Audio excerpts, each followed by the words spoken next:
Parmi les journées nationales qui entretiennent la mémoire des conflits contemporains, le 19 mars tient une place singulière. Comme le 11 novembre, comme le 8 mai, il marque l'arrêt des hostilités. Pour les centaines de milliers d'appelés et d'engagés qui s'étaient succédés sur les rives sud de la Méditerranée, dans les montagnes de Kabylie, dans les gorges des Oued, pour ceux qui s'y trouvaient encore, le 19 mars fut d'abord un soulagement, l'espoir que les balles cesseraient de siffler.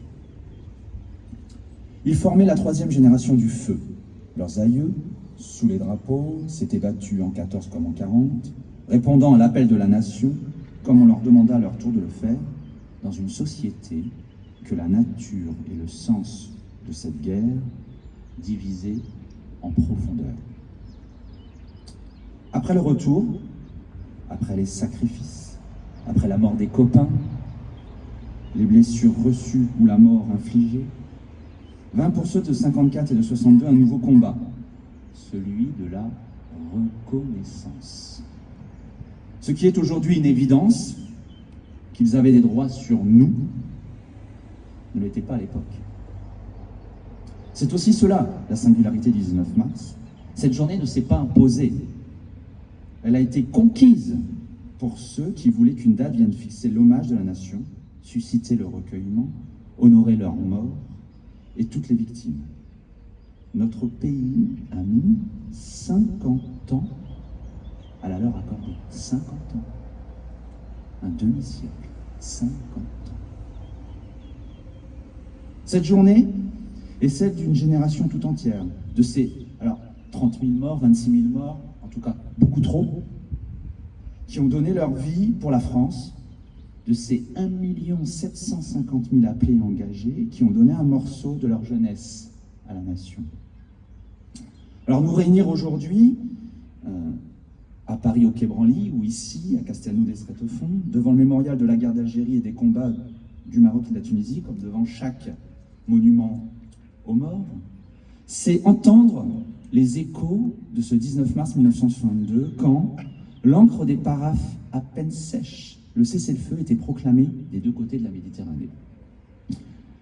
Les accords d'Évian devaient mettre fin à des opérations dont la violence et l'âpreté désignaient une réalité incontestable, la guerre, qui ne fut reconnue comme telle que plusieurs décennies plus tard. Nous réunir aujourd'hui, c'est aussi faire écho aux inquiétudes, à l'angoisse ou à l'amertume de ceux qui comprenaient qu'un cessez-le-feu ouvre toujours une transition et que celle-ci prendrait fin avec la vie telle qu'ils l'avaient connue jusqu'alors.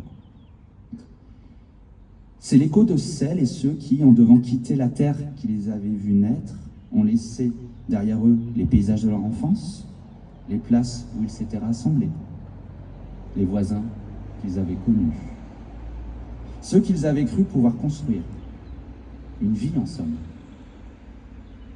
Et parfois la vie tout court, car dans ce cessez-le-feu, intermittent et fragile, la mort ou la disparition rôdait encore pour les militaires comme pour les civils.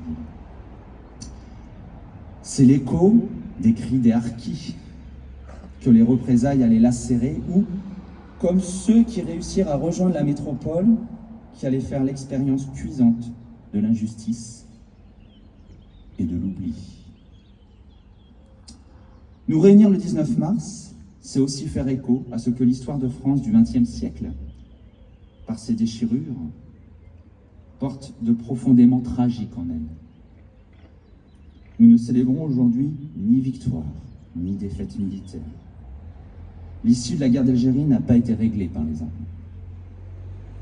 Le chemin sur lequel la nation s'est engagée est celui de la réconciliation des mémoires, à laquelle chacun doit participer, avec lucidité et honnêteté face aux faits.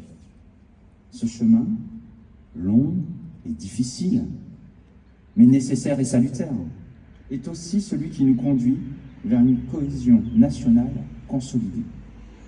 Car, en reconnaissant sans a priori que des mémoires plurielles puissent exister et s'exprimer, c'est la France que nous grandissons et son destin que nous construisons. Vive la République, vive Vive la France!